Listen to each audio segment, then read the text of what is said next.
راغلاست درنو لیدونکو، تاسو ته ښه راغلاست وایو د فوتوشاپ مجموعه درسونو ته.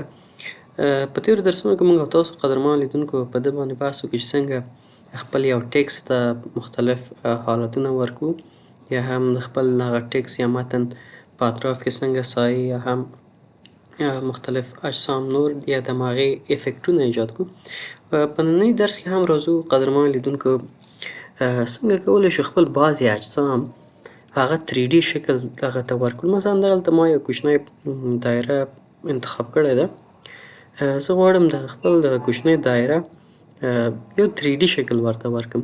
نو هغه دپاره راځم اول مهم دا ده چې د هماغې جسم که چېرته تاسو دغه جسم غواړئ دې ته یو 3D شکل ورکړئ یا بل داسې کوم جسم وي غواړئ چې هغه 3D حالت ځان ته غوره کړي یا د هغه تر څنګ یو افکټ اضافه کړئ، حتما تاسو باید د هغې لیر چې ما دلته وګورئ د سمال الیپس په نوم دا سیف کړی و، دغه لیر د سمال الیپس په نوم ده. راځم دلته افکس باندې کلک کوم او بافل ان امباس په نوم که چیرې زه دې باندې کلیک وکړم تاسو دغه جسم ته وګورئ څه تغییرات پکې راځي.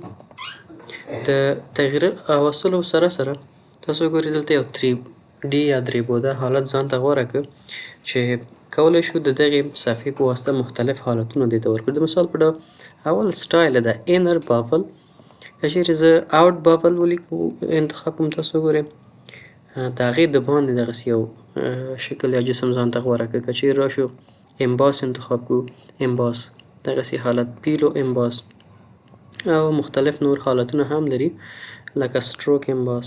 خو ډېر کله اوټ انر امباس څخه زه استفاده کوم. راځو دلته دغه کنارې چې دي دغه درې بعده شکل چې غوره کړی ده دا سموت وي یا سخت وي، کلک وي یا هم چیف وي، دغسې مختلف حالتونه هر یو چې تاسو غواړئ. زه به یې سموت انتخاب کړم. بیا دلته ډپ ته راځئ تاسو وګورئ هغه د دغې اندازه یې دغه شدت یې موږ او تاسو ته ښکاره کوي چې ډېر وي لږ وي. نو د هغې د انتخاب دپاره داسې هم استفاده کولی شو.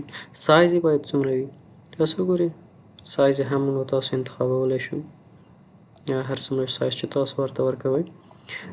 سافت وي دغه سایز، کلکوالی نرم وي. نو زاویه هم ورته ورکولی شو. مثلا زه راځم د 80 زاویه ورته انتخابوم. تاسو وګورئ دې خوا ته یې ډېر نرموالی لري، دې خوا ته نه ښکاري دومره اندازه سره. همدغسې مختلف رنګونه هم ورته موږ او تاسو وګورئ انتخابولی شو. مثلا دغه سطحه یې دغسې یو رنګ غواړي چې ولري. ته وګورئ تغییرات پکې مختلف تغییرات راوستلی شو. نو هر یو چې تاسو غوښته دغسې خپل اجسامو ته که دایروي وي که مستطیلي وي هغه ته تاسو مختلف حالتونه ورکړئ. نو د دې څخه په استفادې سره تاسو کولی شئ چې مختلف حالتونه او جسمونه ورته انتخاب کړئ.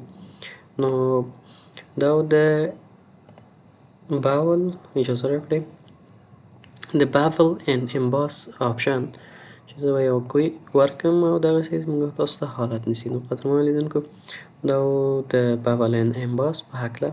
د تاسو سره په آخره کې هیله کېږي تر څو زموږ یوټیوب چینل درسره سبسکرایب کړئ او له نورو ملګرو سره یې شریک کړئ. ښه وخت، سلامت اوسئ.